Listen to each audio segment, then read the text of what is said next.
السلام علیکم دوستو، میں ہوں اورنگزیب بیگ سڈنی آسٹریلیا سے، اور آپ دیکھ رہے ہیں میڈیا ٹاپ۔ آج ایک ایسے ٹاپک میں بات کرنے جا رہا ہوں جو کہ سراسر بہتان اور ایک ایسی شخصیت پر جو بہت ہی عالم دین اور دنیا بھر میں پاکستان کا سافٹ امیج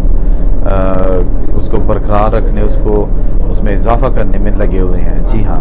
میری مراد مولانا طارق جمیل صاحب سے ہے۔ مولانا طارق جمیل صاحب کے بارے میں ریسنٹلی ایک الزام تراشی اور بہتان لگایا گیا کہ انہوں نے حال ہی میں جو ایک بہت ہی مہنگی شادی ہوئی ہے ماسٹر ٹائلز اور پیکیجز والوں کی، ان کے نکاح پڑھانے میں جو نا 10 لاکھ روپے لیے ہیں۔ یہ بہت ہی ایک گھٹیا اور بہتان ہے جن کا مولانا طارق جمیل صاحب سے کوئی تعلق نہیں۔ یس، انہوں نے نکاح پڑھایا ہے لیکن فی سبیل اللہ ایک پیسہ نہیں لیا، ٹھیک ہے نا۔ اب جو لوگ ان کی کردار کشی کر رہے ہیں ان کے لیے باعث شرم ہے کہ ایسے عالم دین کے لیے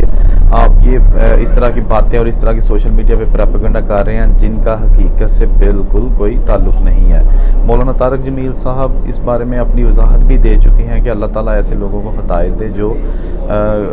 بہتان اور ایک دوسرے پر مبالغہ آرائی سے کام لیتے ہیں۔ یہ شادی کچھ دن پہلے لاہور میں ہوئی اور بہت اس میں جو ہے نا وہ خرچہ کیا گیا، چلیں وہ ایک الگ ایشو ہے، لیکن اس میں جو لسٹ جاری کی گئی کہ جی ہاں اس میں جو ہے نا وہ کس کو کتنے پیسے دیے گئے ہیں، جو فنکار تھے اور جو فوٹوگرافر تھے اور جنہوں نے اس کو ارینج کیا، جنہوں نے ان کی ڈیکوریشن کی، وہ ساری چیزیں جو ہے نا وہ جو متعلقہ ٹیکس و کام ہے انہوں نے بھی اس کا اعداد و شمار جو ہے نا وہ حاصل کیے، جن میں یہ بتایا گیا کہ مولانا طارق جمیل صاحب نے نکاح پڑھانے کے صرف 10 لاکھ روپے لیے ہیں، جو کہ اس بات کی نفی ہے کہ مولانا صاحب لوگوں کو سادگی کا درس دیتے ہیں اور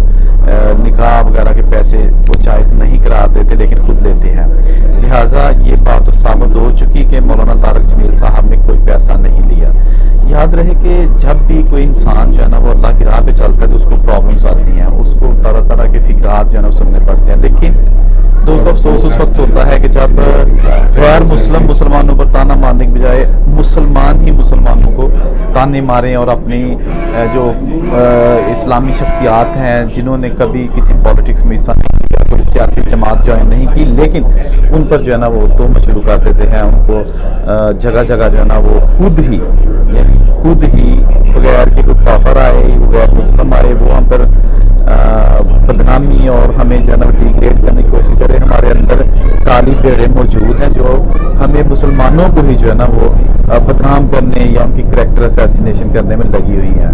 تو یہ ویڈیو بنانے کا مقصد بھی ہے کہ خدا را ایسا نہ کیا کریں اور خام خواہ جو ہے نا وداؤٹ کسی ایویڈنس کے کسی خاص طور پہ عالم دین، یا یہ جو عالم دین ہے یہ انبیاء کے وارث ہیں، یعنی یہ